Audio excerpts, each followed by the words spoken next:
양 같아서 그릇 행하여 각기 제 길로 갔거늘 여호와께서는 우리 모두의 죄악을 그에게 담당시키셨도다. 아멘. 사랑하시는 아버지 하나님, 참으로 인간의 죄로 인해서 우리는 스스로 멸망의 길을, 사망의 길을 택하여 나아갔지만 하나님 우리를 불쌍히 여겨주시사 우리로 하여금 구원의 길, 십자가의 길을 그의 독생자 예수 그리스도를 통하여 이 땅에서 이루심을 감사드립니다.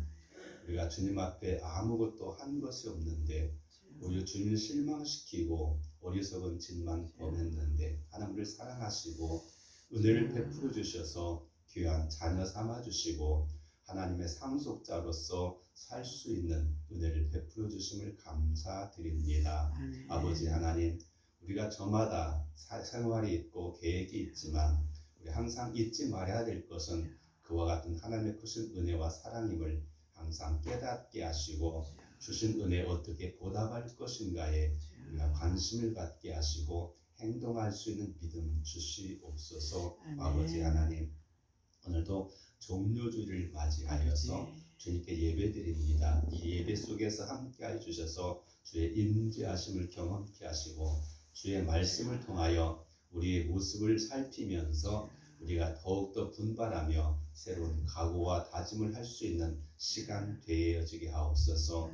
우리 부건교회를 붙들어 주시고 이 지역사회 속에서 주의 귀한 뜻을 이루는 일에 유익하게 쓰임받을 수 있는 저희 되게 하옵소서. 예수님 이름으로 간절히 기원하옵나이다. 아멘. 네, 28장 함께 찬송 드리겠습니다.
하늘에 계신 우리 아버지, 아버지 이름을 거룩하게 하시며 아버지의 나라가 오게 하시며 아버지의 뜻이 하늘에서와 같이 땅에서도 이루어지게 하소서.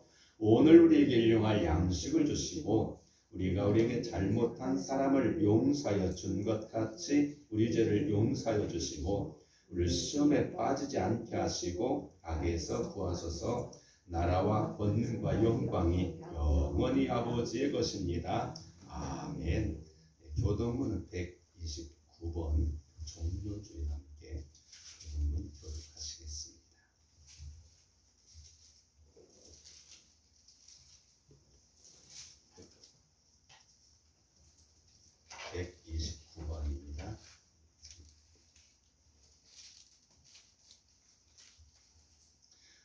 시온에 따라 그게 기뻐할지어다. 예루살렘에 따라 즐거이 부를지어다. 보라, 내 왕이 내게 임하시나니 그는 공의로우시며 구원을 베푸시며 겸손하여 나귀를 타시나니 나귀의 작은 것 곧 나귀 새끼니라. 내가 에브라임의 병거와 예루살렘의 말을 끊겠고 전쟁을 하는 나귀를 끊으리니 그가 이방 사람에게 화평을 전할 것이요 그의 통치는 바다에서 바다까지 이르고 유라 대강에서 땅 끝까지 이르리라. 앞에서 가고 뒤에서 따르는 무리가 소리 높여 이르되 호산나 다윗의 자손이여 찬송하리로다. 주의 이름으로 오시는 이여 가장 높은 곳에서 호산나 하더라. 아멘. 90장 함께 찬송 드린 다음에 예배를 위해서 이동순 권사님 기도 인도해 주시겠습니다. 90장.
자비하시며 사랑이 많으신 하나님 아버지, 우리를 불러주시고 이 거룩하고 복된 주일에 하나님을 예배해 가시니 감사를 드립니다. 이 시간 주님이 채워주시는 기쁨으로 충만케 하여 주시옵소서. 하나님 아버지, 허물 많은 우리를 위하여 십자가의 보혈을 흘리신 그 사랑에 감사합니다. 하나님의 그 크신 사랑에도 불구하고 오늘도 저희들 부끄러운 모습으로 주님 앞에 나왔습니다. 구원은 받았지만 기쁨이 없고 하나님의 자녀가 되었지만 자녀답게 살지 못했습니다. 아버지 하나님, 우리는 연약합니다. 우리는 매일 쓰러집니다. 불쌍히 여겨주시고 용서하여 주시옵소서. 지금까지 우리가 지내온 모든 시간이 하나님의 은혜와 사랑이었음을 깨닫습니다.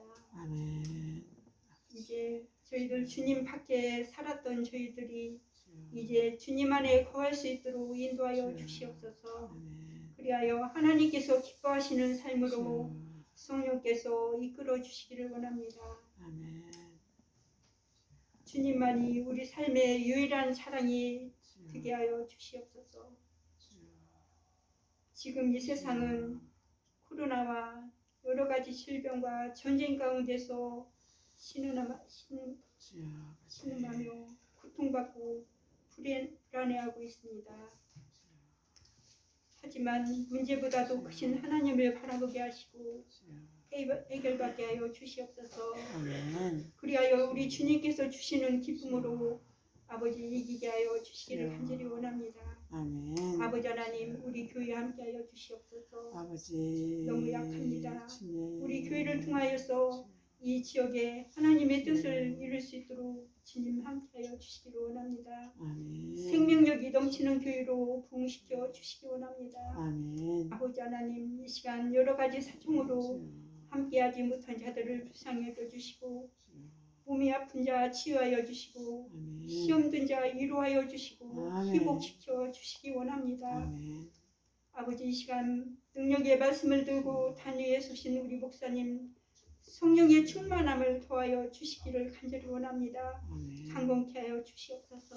아멘. 저희들은 그 말씀을 듣고 은혜 받게 하시고 아멘. 치유와 회복을 통해 새 힘을 얻는 귀한 시간 되게 하여 주시옵소서. 아멘. 그래서 그 말씀 듣고 빛이 되는 그런 삶을 살게 하여 주시기를 간절히 원합니다. 아멘. 아버지 신령과 진정으로 예배 드리게 도와주시기를 간절히 원하고 아멘. 모든 간구 사랑이 많으신 예수님의 이름으로 간절히 기도하옵나이다.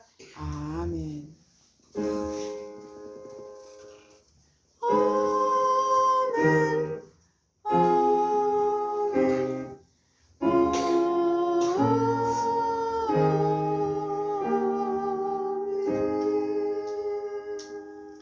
성경 말씀은 신약 성경 마태복음 21장 1절에서 11절까지 말씀을 함께 교독하시겠습니다. 마태복음 21장 1절에서 11절까지 말씀 함께 교독하시겠습니다.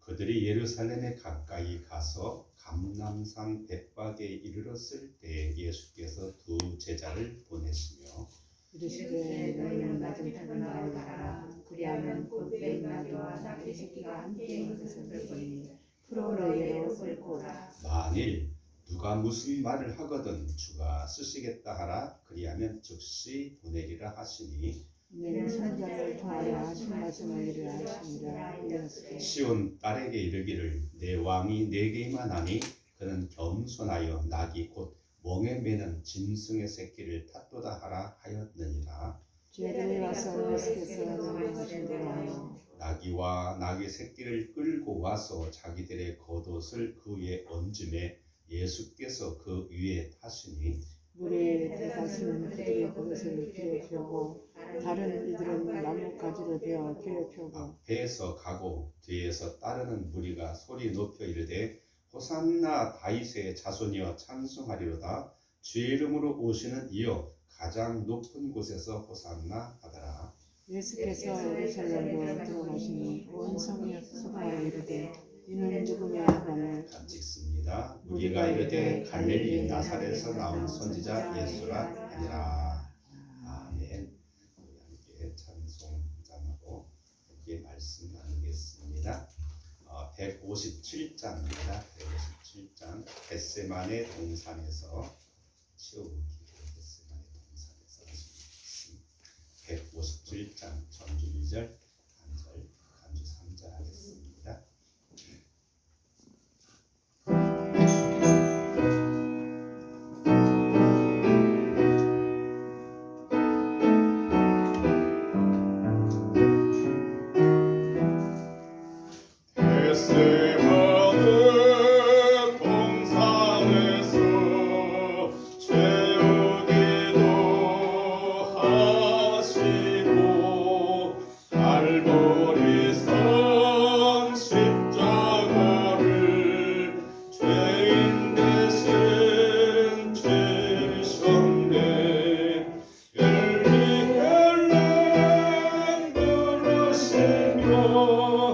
고통당한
주일로 이번 주간을 고난 주간 이렇게 지키고 있습니다. 오늘 본문에 나왔던 이스라엘에는 당시에 유월절을 지키는 그런 절기였다 봅니다. 이스라엘 백성들이 애굽 땅에서 노예 생활하다가 모세를 통해서 하나님께서 기적적으로 그들을 구원하셨고 그들이 출애굽한 그런 날, 구원의 날을 기념해서 유월절 절기를 지킵니다. 그래서 예수님께서도 역시 그 절기를 지키고자 그리고 그 절기를 완성시키고자 이제 예루살렘행을 향하는 그런 여정이 오늘 본문에 소개되어져 있습니다. 이스라엘 백성들은 성인이 되면 누구나 해마다 이와 같은 절기에 참석하는 것이 의무적으로 되어져 있어서 예루살렘에는 많은 사람들이 모여들게 되어집니다. 그리고 한 주간 동안에 이 절기에 그들은 함께 참여하여서 그들은 쓴나물을 먹고 또 이제 잔을 마시면서 과거의 조상들이 애굽 땅에서 어떻게 살았는지를 회상하면서 그런 이스라엘 백성들을 하나님께서 구원하셨음에 대한 그런 감사를 다시 한번 회상함으로써 그들은 항상 초심을 잃지 않는 그런 신앙생활을 하려고 노력했던 걸 보게 됩니다. 오늘날 우리도 역시 이런 교회력을 통해서 고난주간 또는 부활주간 이런 성탄절들을 통해서 우리가 그 마음들이 흩어지지 않고 항상 우리가 초심에서 시작하고자 이런 절기를 함께 생각하면서 말씀을 나누는 그런 시간으로 갖게 되어지는 거죠. 그런데요, 이번에 예루살렘의 여정은 다른 때와 다른 그런 여정이었다고 여겨집니다. 왜냐하면 다른 때는 그냥 예수님께서 제자들과 조용히 가서 병자들을 고치시기도 하고 또는 성전에 가서 잘못된 것들을 정화시키는 이런 일들을 하셨는데 이번은 예수님께서는 완전히 달라 그런 표정과 말씀들을 하셨습니다. 약 3번에 걸쳐서 예루살렘 여정 속에서 예수님은 제자들에게 내가 이번에 예루살렘에 가면 내가 장로들에게 핍박을 당하고 또 내가 그렇게 죽게 될 텐데 내가 사흘 만에 다시금 부활할 거라고 하는 그런 내용을 한 3번에 걸쳐서 예수님께서 제자들에게 말씀하셨습니다. 그러니까 이번에 예루살렘 행은 예수님의 마지막 예루살렘 행이고 그리고 그의 온 생애를 다하여서 구원의 사역에 이르는 아주 중요한 그런 여정이었습니다. 그런데 그런 예수님과 가장 오랫동안 생활했던 그의 가르침을 많이 듣고 예수님을 가장 잘한다고 말할 수 있는 그런 제자들은 그런 예수님의 마음을 그 말씀을 듣고 또 그의 마음을 헤아리지도 못하고 그들의 관심사는 다른 데 있지 않았습니다. 그동안 예수님께서 이곳저곳에서 많은 일들을 행하셨고 그것은 좋은 반응으로 나타나서 예수님께서는 많은 사람들에게 인기를 얻게 되어졌습니다. 그러면서 예수님의 제자들은 역시 우리가 예수님을 따르기를 참 잘했다.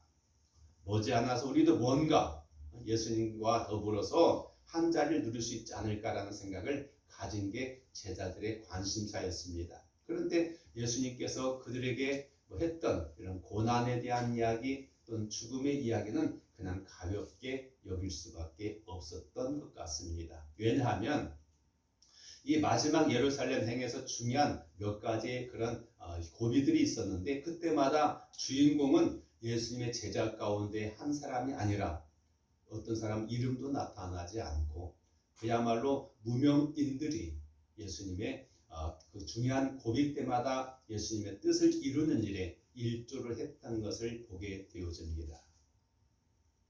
참 이것은 의외가 아닐 수 없습니다. 오히려 예수님의 제자 가운데 베드로 같은 경우는 뭐라고 했습니까?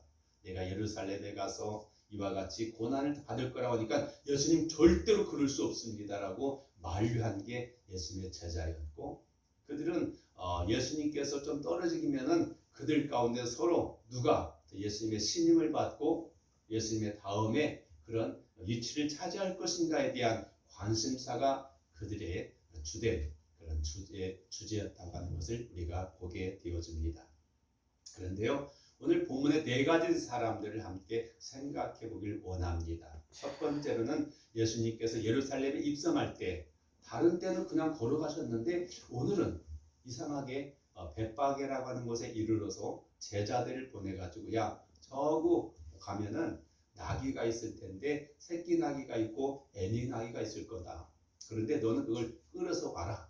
근데 누가 뭐라고 하면 주가 쓰시겠다 하라. 그렇게 하고 심부름을 보냈습니다. 이번 예수님께서는 이 예루살렘에 입성할 때 그냥 걸어가시는 것이 아니라 나귀를 타고 올라가시겠다라고 결정하셨고, 그런데 미리 사전에 입맞춤이 있었는지 모르겠습니다만 전혀 없는 가운데 제자들을 보내가지고 가서 그렇게 명을 합니다. 제자들은 그냥 예수님의 말씀에 순종해가지고 가보니 예수님 말씀처럼 나귀 새끼가 있고 그에 이제 매어져 있는 의미가 있었습니다. 그래서 막 풀어가지고 그냥 올라오니까 아니 주인이 이상하지 않습니까?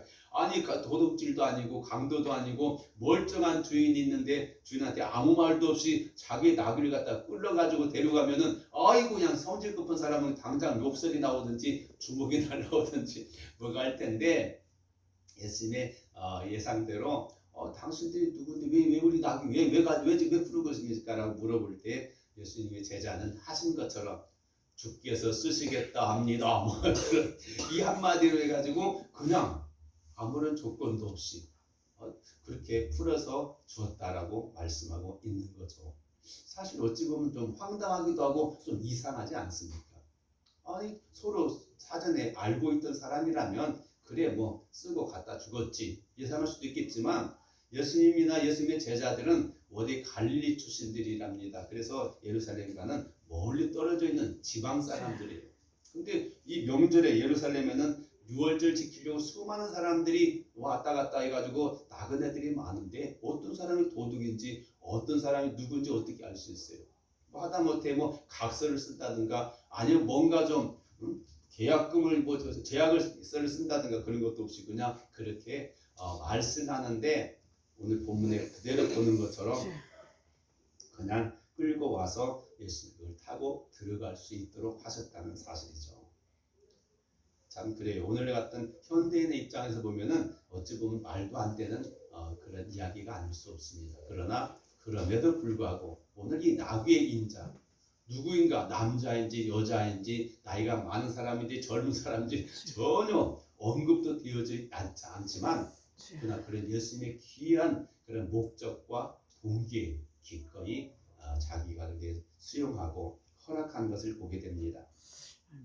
예수님은 그렇게 하기 위해서 오늘 본문에 나왔던 것처럼 이미 오래전에 예언된 말씀, 이 스가랴서에 나왔던 예언의 말씀을 이루고자 하신 것입니다. 오늘 본문에도 나오죠. 5절에 보면은 시온 딸에게 이르기를 내 왕이 내게 임하나니 그는 겸손하여 낙이 곧 멍에 매는 짐승의 새끼를 잡도다. 이런 성경의 말씀에 대해서 예수님은 자신이 그 선견에 이루는 일에 내가 쓰임받는 사람임을 나타내고자 이와 같은 의도를 가지고 계셨고 그렇게 명을 하셨다고 성경은 말하고 있습니다. 사실 어찌 보면은요 좀 안 어울릴 것 같아요. 그렇지 않습니까?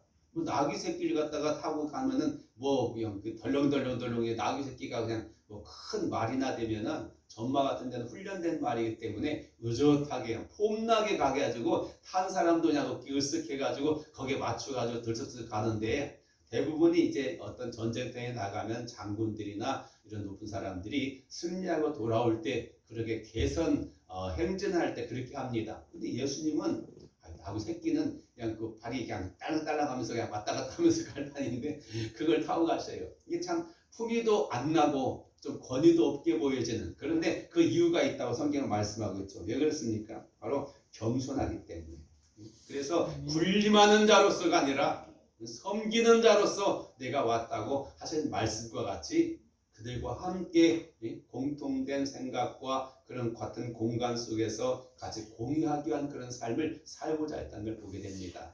뭐 지난번에 있었던 대통령 선거에서 나왔던 후보자들이 국민의 편에 서서 뭐 국민이 하는데 하는 행위를 보면은 당선되고 나면 달라요. 그냥 자기 양주대로 내가 이래도 이런 사람인데 해가지고 나가는 거 보면은 그냥 이때와 저때가 완전히 다른 것 같아요. 그런데 예수님은 자기 몸소 본을 이렇게 보이면서 그렇게 행하시는 일에 바로 이와 같이 정말 어떤 사람인지 나중에 천국 가면 볼 것 같아요. 그렇지 않겠습니까? 이런 사람이 천국 안 가겠습니까?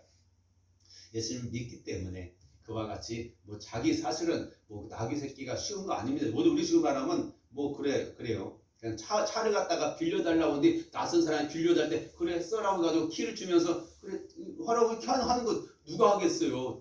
내 자식도 아니고 친구도 아니고 생전 처음 보는 사람이 나 급한 일 있어가지고 좀 차가 필요한데 차 좀 빌려주세요 하면 그래 그러면 하십시오 해가지고 찾을 사람이 어디가 있어요? 우리가 이렇게 생각해 보면은 이게 보통 믿음이 아닙니다. 그런데 그냥 주가 쓰시겠다고 하니까 그냥 두말 없이 주었다고 하는 사실 우리가 참 생각해 볼 필요가 있어요. 사실 오늘날에도 하나님 오늘 우리들에게 요구하시는 것들이 있을 수 있습니다. 때로는 우리 가지고 있는 재능이나 또는 은사를 통해서 또는 시간을 통해서 또는 어떤 경제적인 것을 통해서 하나님 원하실 때 우리가 사실 많은 생각을 하게 되잖아요. 나도 나름대로 계획이 있잖아요. 개인이 가지고는 여러 가지 비전도 있고 또 해야 될 당면단 여러 가지 일들이 있습니다. 이런 걸 생각해보고 그때 미리 사전에 약속이 되어 있어서 안 되겠는데요. 아니 그것은 지금은 참 중요한 뭐가 있기 때문에 안 됩니다라고 말할 때 얼마나 많이 했습니까? 이 사람은 그런 거 일체 고민도 없이 저 어떤 다른 생각도 없이 그래요 쓰십시오라고 했던 그런 순종의 마음 우리가 하나님 앞에 다시 한번 우리가 가지고 있는 것들에 대해서 생각해 볼 필요가 있지 않을까라는 생각을 갖게 되어진다고 하는 사실이죠. 두 번째 살펴볼 수 있는 사람은 한 여자의 이야기입니다. 우리가 이미 잘 아는 이야기죠. 마가복음 14장을 보면은 누가 나오냐면은 이 여자가 나옵니다. 여자가 예수님께서 예루살렘에 가기 전에 이제 나병 환자 시몬이라고 하는 집에 예수님께 고침받고 예수님 대접하는 집에서 식사하고 있을 때 갑자기 한 사건이 벌어지게 되죠. 어떤 여자가 들어와 가지고 예수님 식사하고 계시는 예수님의 머리에다가 향유를 붓는 겁니다. 발에다가. 그리고 발에다 부어 가지고 자기 머리털로 그걸 씻는 걸 보게 되는데요. 이 향유는 굉장히 귀한 거라고 말씀하고 있고 그 뒤에 나오는 것을 보면은 약 300데나리온의 가치가 있을 거라고 가룟 유다가 말하는 모습을 보게 돼요. 300데나리온 하면은요. 1데나리온이 성인 남자의 하루 품삯이라고 볼 때 300일이면은 거의 1년치죠. 왜냐하면 공휴일들이 있잖아요. 그러니까 1년 연봉이 해당될 수밖에 없는 그런 아주 값비싼 그런 이제 향유를 예수님께 부어드리고 근데 이 사람은 눈물 흘리면서 자기 머리 돌리고 생각해 보세요. 오늘날 같으면 유튜버들이 굉장히 좋아할 소재예요. 아니 이 사람이 경건한 사람이고 뭐 선지자고 뭔데 여자가 눈물 흘리면서 그의 발에다가 향유를 부어드리니까 뭔가 어떤 썸씽이 있지 않을까? 뭔가 깊은 사연이 있을 것 같다라고 하는 그런 생각을 가질 수밖에 없는 그런 극적인 상황이 벌어지게 된 거예요. 식사하는 거에게 사전에 미리 뭐 말이 맞춘 것도 아니고 갑자기 조용히 와가지고 그렇게 향유를 붓는 걸 볼 수 있습니다. 그 모습 보게 당장 누가 발끈했냐면 예수님의 제자 가운데 가룟 유다가 발끈했어요. 아니 지금 저 여자가 정신이 없네.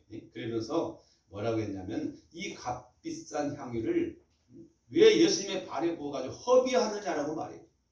이걸 팔아오면은 최소한 300데나리온은 받을 텐데 그놈 보면 우리 가난한 사람 얼마나 많으냐. 그놈 도와주면 얼마나 효율적이고 그래도 정말 다른 사람의 혜택을 주지 않겠느냐라고 그는 그렇게 하면서 오히려 책망했어요. 그런데요 예수님께서는 오히려 그 책망하는 가룟 유다를 책망하시고 뭐라고 말씀하셨냐면 이렇게 말하죠. 가만두라. 너희가 어찌하여 그를 괴롭게 하느냐. 그가 내게 좋은 일을 했다. 사실 우리가 예수님의 그 3년 반 동안의 공생의 기간을 갖다가 복음서를 통해서 뒤져보면요. 예수님께서 정말로 대접받고 예수님께서 칭찬한 일들은 한 2번밖에 없어요. 한 사람은 믿음이 좋았던 이방인 백부장.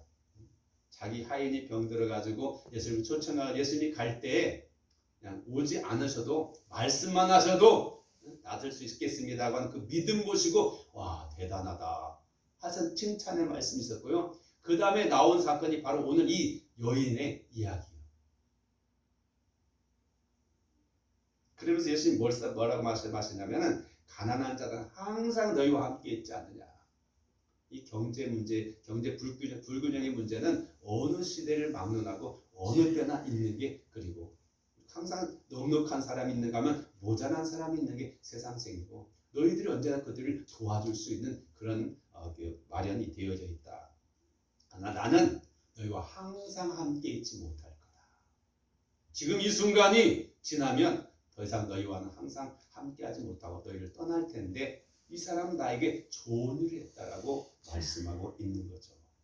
그러면서 14장 8절에 보면은 뭐라고 말씀하고 있냐면은 그는 힘을 다하여 내 몸에 향유를 부어 내 장례를 준비했다. 어느 부잣집이 여자가 돼가지고 뭐 넘쳐나는 게 향유라서 그냥 그렇게 값싸게 한 것이 아니라 그는 가지고 있는 재산 전부라고 할 수 있는 이 향유 하나, 이걸 갖다가 힘을 다해가지고 예수님을 위해서 부어드렸다고 말씀하고 있어요. 여기서 우리가 물론 성경에는 안 나와 있지만 생각할 수 있는 게 뭐겠습니까? 이 여자는 과거 예수님으로부터 치료받았던 그런 귀한 여자였어요. 근데 그 예수님께 뭔가 은혜를 받았는데 어떻게 하면 예수님을 내가 도울 수 있고 예수님께 나의 마음과 사랑과 정성을 나타낼 수 있을까를 생각하고 궁리하는 자에 예수님이 지나가는 말처럼 던졌던 말이 마음속에 새겨졌던 것 같아요. 예수님이 예루살렘에 가면 고난받고 돌아가신다고 하는데 그렇게 돌아가시면 어떻게 될까? 그분을 위해서 내가 무언가를 해야 되지 않겠는가? 라는 생각을 갖게 됐다는 사실이죠. 어쩌면 성령의 영감을 그에게 준 것 같기도 해요.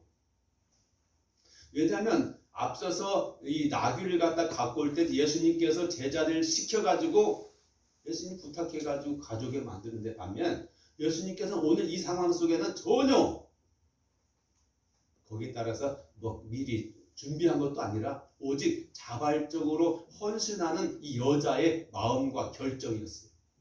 어떻게 예수님 내가 도울 수 있고 어떻게 예수님께 나의 마음을 보여드릴 수 있을 것인가는 순수한 그런 정성을 가지고 그렇게 했던 걸 보게 됩니다.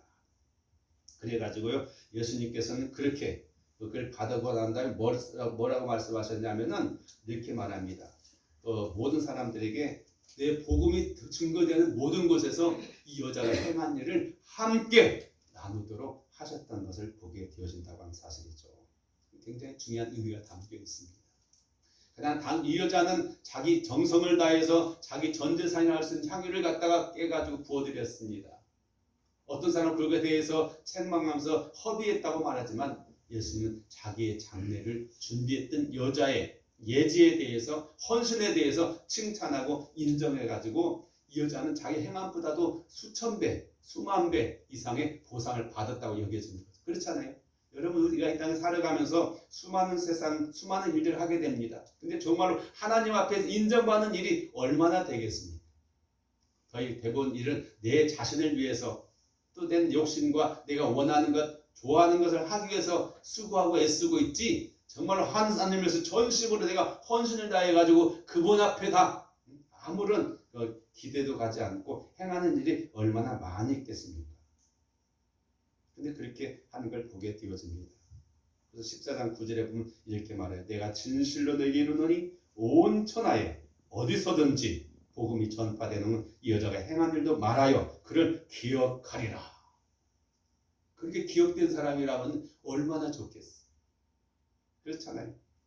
때로는 오늘 우리가 하나님 앞에서 신앙생활 하는 데 있어서 어쩔 수 없이 내가 직책을 맡고 사명을 감당하기 위해서 행하는 의무적인 사역이 있는가 하면 이 여자처럼 정말 그 하나님 나를 사랑하셔서 죄인된 나를 구원하여 주시기 위해서 독생자 예수를 땅에 보내주셨고 그가 나를 사랑해서 수많은 사람들 가운데 잘난 사람, 능력 있는 사람, 배경 좋은 사람 여러 가지 많이 있지만 나를 집어가지고 하나님께서 나를 택하여 주시고 그의 백성 삼아주시고 은혜를 베푸심에 대한 감사함을 내가 어떻게 보답할 것인가 라고 하는 생각 속에서 살아가는 사람은 과연 얼마나 될까.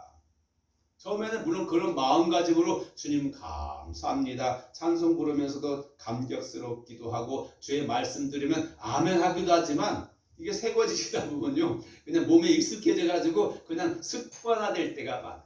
형식적인 예배 속에서 그냥 순서에 따라서 찬송 드리고 기도 시간 듣고 설교 시간 듣고 말씀 듣고 그냥 돌아가면 그냥 땡. 그 다음부터 또 가정생활, 직장생활, 사회생활에 휩쓰다 보면은 예수님 다음에 만날 때까지 빠이빠이 할 때가 많습니다.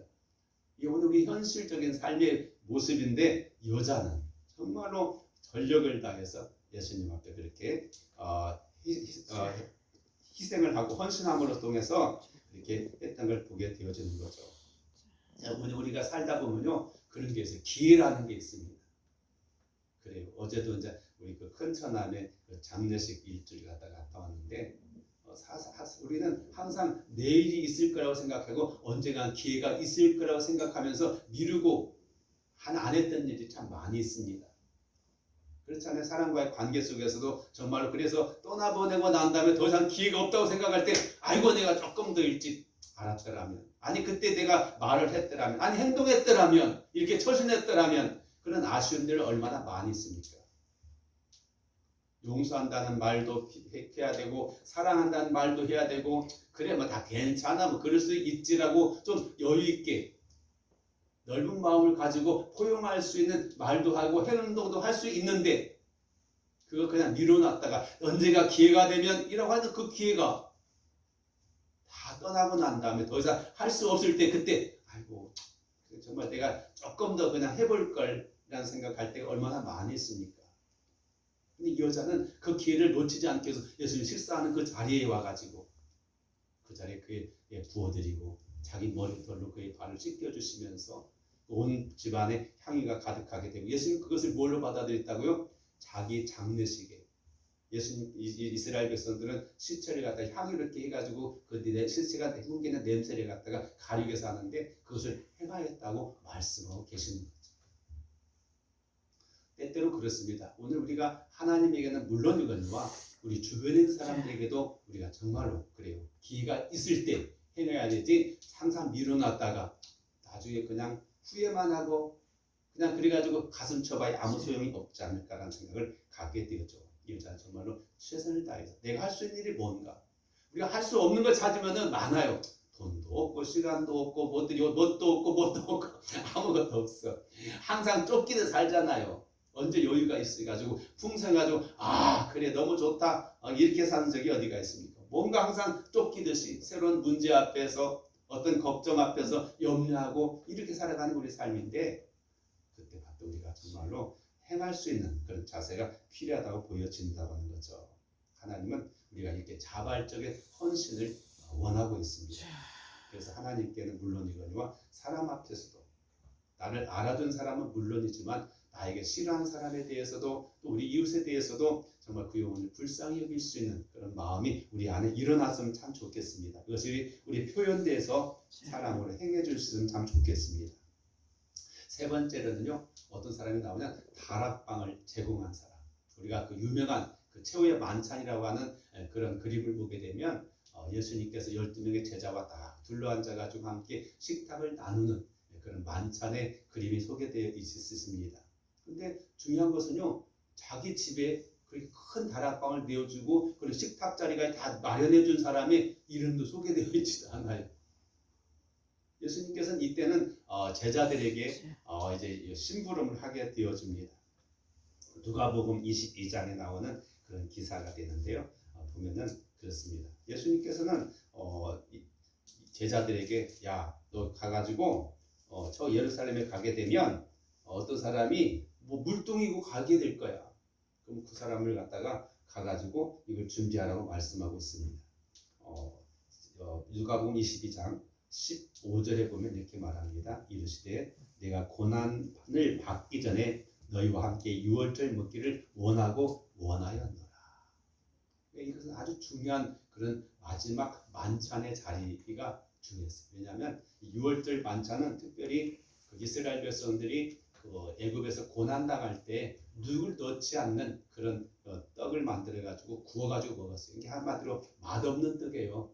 누룩을 넣어야지 밀가루가 발효가 돼가지고 부드러워가지고 먹을 수 있는데 그냥 생각해 보세요. 우리가 쉽게 말하면 옛날에 집에서 떡들 했잖아요. 떡 할 때 시루를 갖다가 이제 해가지고 전기가 안 새기 위해서 밀가루 갖다 반죽해가 옆에다 붙여놓으면은 나중에 그것이 이제 저절로 익잖아요. 그뭐 그거 맛없잖아요. 그 여기 붙은 그것도 우리가 뜯어 먹긴 했지만 그런 것처럼 그런 빵이 바로 누룩 없는 떡이었고 누룩이 없어요. 그걸 갖다 왜냐면 급하기 때문에 바로 될 시간이 없어요. 빨리 떠나가야 되기 때문에. 그래가지고 그냥 구워가지고 일단 배만 채우기 위한 빵. 그걸 먹으면서 이제 과거 우리 조상들이 그냥 급하게 애국을 빠져나갈 수밖에 없고 그것이 바로 구원의 길이었다고 생각하는 것을 먹으면서 이제 그들이 이 잔치를 행하게 되는 거예요. 누룩 없는 떡을 갖다가 먹게. 근데 그것을 먹기 원하고 또 원했다라고 말씀하고 있죠. 그러면서 16절 내가 너에게 이르노니 6월절이 하나님의 나라 이루어지기까지 다시 먹지 아니하리라. 그렇게 하면서 이제 이걸 행하게 되어지는 걸 볼 수 있습니다. 그런데 바로 이 일을 행하기 위해서 예수님이 제자들에게 그렇게 말씀하고 있는 거죠. 성내에 가가지고 물 한 동이 가고 있는 사람을 갖다가 따라가면 이 사람이 이렇게 너에게 장소를 제공해 줄 거라고. 좀 그래요. 이 복음서에는 생략된 것들이 많이 있긴 하지만 그런 일을 하기 위해서는 어떻게 돼요? 사전에 뭔가 공감이 이루어져야 되잖아요. 미리 연락해가지고 사실 내가 이런 계획을 가지고 있는데 당신 좀 방 좀 빌려주면 좋겠다. 거기에 따라 식탁도 좀 준비해주고 이렇게 사전에 말이 맞춰졌으면 뭐 괜찮겠는데 성경은 사전에 모든 게 하나도 없어요. 그런데 예수님의 제자들은 또 그걸 가지고 가가지고 그 하다 보니까 예루살렘 가니까 여자가 물동이 있고 가는 거예요. 그래서 그 사람 따라가가지고 보니까 예수님 말씀대로 하니까 자기 다락방을 이렇게 제공해가지고 예수님의 제자들이 많잖아요. 12명이나 된다다가 또 다른 사람도 있는데 어쨌든 그렇게 장소를 무료로 제공해줘가지고 그 중요한 식탁 자리를 마련해 준 거예요. 요즘의 현대인의 삶은요, 저마다 자기 그 개인의 공간이 필요해가지고 남에게 잘 그 공간을 개방하지 않으려고 합니다. 그래서 이거 요즘에 코로나 때문에 신방도 잘 안 했지만은 그 도시 같은 데 보면요, 신방도 잘 안 받으려고. 괜히 오면은 그냥 청소도 해야 되고 뭐 여러 가지 뭐 이것도 저것 그냥 그렇게 되니까 귀찮기도 오니까 그냥 안 보여주려고 하는 사람이 많이 있어요. 근데 이 사람은 완전히 그냥 혼자도 아니라 예수님 제자들과 함께 있는 그 다락방을 제공해주고 식탁을 다 제공해줘가지고 그 속에서 예수님께서 제자들과 함께 최후의 만찬을 할 수 있는 것을 그냥 대접하게 되는 거죠. 여기 들어간 비용도 있고 시간도 있고 많은 거 있지만 정말 이것은 다 누가 예수님 쓰시겠다고 하니까 그냥 기꺼이 얼마든지 하겠습니다라고 하는 걸 우리가 볼 수가 있습니다. 물론 나중에 보면 이게 사도행전에 보면 여기서 성령의 마가의 다락방이 돼가지고 성령이 임하시는 그런 귀한 것으로 사용된 줄로 여겨지기도 생각할 수 있습니다. 그래요. 근데 바로 그와 같이 이것도 역시 헌신된 사람의 그런 하나님께 대한 제공이라고도 볼 수가 있겠습니다. 마지막에 보면요, 예수님께서 돌아가시고 난 다음에 일어났던 사건이죠. 잘 아는 대로 그때 당시에 이 로마의 십자가의 사건 형벌은요 가장 참혹한 형벌 가운데 하나입니다. 그래가지고 대부분의 사람들은 그냥 그렇게 십자가에 달려 죽으면 그냥 그걸 놔둬버려요. 그냥. 그럼 어떻게 돼요? 새들이 와가지고 그 시체 쪼아먹어 버려가지고 그냥 없애버리고 해. 아니면은 그냥 그 시체를 내려가지고 그냥 쓰레기더미 같은 데가 버려버리는 게 그래요. 근데 예수님이 돌아가시고 난 다음에 그때 한 사람이 나타나게 되죠. 누굽니까? 잘 아는 대로 아리마대 요셉이라고 하는 사람. 이 사람은 공무원이었고 아주 나름대로 지혜가 있는 사람이었습니다. 그리고 이 사람은 유일하게 그 의회에서 예수님이 사형에 해당한다고 할 때 그는 반대표를 던진 유일한 사람이 이 사람이었어요. 근데 이미 예수님이 살아있다면 모르겠지만 죽었는데 그를 위해서 기꺼이 빌라도에게 쫓아가서 그 시체를 내어달라고 허가를 받고 난 다음에 자기가 마련해 자기가 사용하려고 했던 새 무덤에 예수님을 모시는 일을 볼 수가 있어요. 이것은 미리 예수님께서 부탁한 것도 아니에요. 자기가 쓰려고 근데 이 이스라엘의 무덤 우리와 달라요. 우리는 땅을 파고야지만은 그 사람들은 벽을 갖다가 이게 돌 같은 걸 깎아가지고 그 속에다가 안치하고 이렇게 덮는 형식을 갖게 되는 게 훨씬 어렵죠. 땅 파는 것도 쉽지 않은데 돌을 갖다 파가지고 그 속에다 무덤을 만드니까 많은 비용이 들 수밖에 없는 거예요. 그런데 그 새 무덤을 자기가 사용했던 그 무덤을 예수님 누가 돌아볼 사람이 없잖아요. 그래서 기꺼이 자기가 받아가지고 자기 무덤을 사용하도록 허용하는 것을 우리가 발견하게 되어진다고 하는 사실이죠. 그 사람 사내들인 회원이었고 성경에 나온 대로 의로운 사람이었다라고 말씀하고 있는 거죠. 오늘 우리가 살펴본 것처럼 이와 같이 예수님의 이 고난과 관계된 것을 보면 특징이 있어요. 두 가지 사건을 보면은 예수님께 제자들을 통해서 요청해가지고 허락을 받은 사건이 바로 나귀 사건과 다락방 사건인 반면에 또 두 사건은 전혀 예수님께서는 예상도 하지 않은 것처럼 보였죠. 부탁도 하지 않았습니다. 자신들이 스스로 예수님께 향유를 부어드리고 자기 무덤을 제공해가지고 그 예수님을 모신 사건을 통해서 우리가 예수님을 섬기는 그런 방법에 대해서 획일적이지 않고 우리가 스스로 원하는 대로 때로는 주어진 사명과 직분 때문에 감당할 수 있습니다. 정말 충성된 종이 돼가지고 하나님을 통해서 면류관을 받을 수 있는 사람이 있는가 하면 정말 스스로도 그 마음속에 성령의 감동이나 은혜에 대한 감사함을 통해서 내가 자원해가지고 자발적으로 뭔가 이렇게 배려할 수 있는 그런 마음 갖는 것, 이 얼마나 소중한 것인가를 우리가 생각하게 되는 거죠. 이 고난주간을 맞이하면서 오늘 우리가 잘하고 있는 것은 어떤 것이고 잘못하고 있는 건 무엇인가를 한번 점검해 보면서 우리도 이와 같이 예수님께 우리가 한 것에 대해서 예수님 그렇게 말씀했습니다. 이 어린 소자에게 한 것이 곧 나에게 한 것이다 라고 말씀한 걸 보면은 그리고 멀리 찾을 것도 없어요. 그냥 우리 가까운 곳에서 안면인 사람이든지 또는 안면이 없는 사람이든지 우리가 있는 그곳에서 이 부활절에 예수 고난주간에 예수님 보여주셨던 또 그와 관계된 사람들의 그 관계를 통해서 우리 성도들이 행한다고 한다면 오늘 교회가 또 성도들이 이 세상에서 지금껏 우리가 받았던 어떤 그런 관심과 또는 기대감에 비해서 우리가 사실 잘 못한 부분이 많지 않습니까? 주일날 예배당에는 사람이 많은데 사회에 나가면 교인들이 없어. 그냥 또 사회인과 똑같은 사람들만 많이 있는데 오늘 우리가 어디에 있든지 그리스도의 향기를 품어낼 수 있는 아름다운 그리스도인의 모습이 오늘 이루어질 수 있으면 참 좋겠습니다. 기도드리겠습니다. 아멘. 사랑하시는 아버지 하나님, 정말 예수님께서 가장 어렵고 힘겹고 중요한 일을 감당하에 있어서 가장 그에게 옆에 있어야 되는 사람 어쩌면 베드로고 어쩌면 요한이고 어쩌면 야고보고 어쩌면 또 다른 제자의 모습이 아니었을까, 아니면 그에게 죽었다 살아난 사람이 아니었을까 생각해 보는데 반해 우리 오늘 살펴본 것처럼 전혀 그렇게 이름도 없이 빛도 없이 주님과 함께하고 그의 고난에 또 십자가의 의미를 우리에게 잘 알려준 사람들의 이야기를 살펴봤습니다. 주님, 사실 오늘날에도 우리 그런 사람들이 필요합니다. 남이 알아줘서가 아니라 주목받아서가 아니라 대가를 요구해서가 아니라 우리가 정말로 주님 사랑하는 마음으로 그분의 십자가의 의미를 되새김질하면서 우리 또한 이 땅에서 작은 예수가 되어 우리가 할 수 있는 일을 행할 수 있는 그런 믿음의 사람들 되게 하옵소서. 예수님 이름으로 기도드리옵나이다. 아멘. 네, 함께 143장 찬송 드리시겠습니다.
볼 수 있는데요.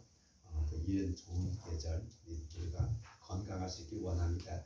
코로나도 거의 우리가 나라는 반바지 된 것 같은데 참 조심하셔서 우리 모셨으면 좋겠습니다. 헌금 광고드립니다. 11번호 이재석 미덕순 원사님, 이승 원사님, 김은전 집사님, 충민 원사님, 저희 가정에서 감사한 선물은 11종으로 최일남 11종으로 하나님께 드리겠습니다. 드려진 예물 감사드리겠습니다. 좋으신 하나님 한 주간도 보호해 주시고 우리 가운데 이와 같은 전염병 때문에 어려움도 당하겠지만 다시 회복해 하시고 전사적인 삶을 살아갈 수 있도록 도와주신 하나님 여전히 기술을 부리는 가운데 있습니다. 우리 성도들의 건강과 행하는 모든 일이 복되게 하시고 특별히 우리 부활의 주님 오셔처럼 좋은 소식이 항상 우리 가운데 넘쳐날 수 있도록 은혜의 은혜를 더하여 주옵소서. 함께하지 못한 성도들 내 사정과 형편을 아시오니 주께서 권면하여 주시고 성령으로 충만케 하사 더욱 주님과 함께하는 일이 가장 복된 일이고 기대가 되는 일이 되게 하옵소서. 참으로 감사드렸고 예수님 이름으로 축복하며 기도드리옵나이다. 아멘. 여러분께 서로 은혜로 인사하시고 다 일어나셔서 153장 함께 찬송드리고 축도드리고 기도드리겠습니다. 다음 주는 부활주일로서 오랜만에 성찬식을 준비해서 하도록 하겠습니다.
고난주간 맞는 우리들의 마음 다시 한번 우리 자신을 돌아보면서 우리 과거, 현재, 미래가 하나님과 그리고 관계된 가운데에서 소망 가운데에서 예수님처럼 승리하는 그런 삶이 될 수 있도록 도와주옵소서.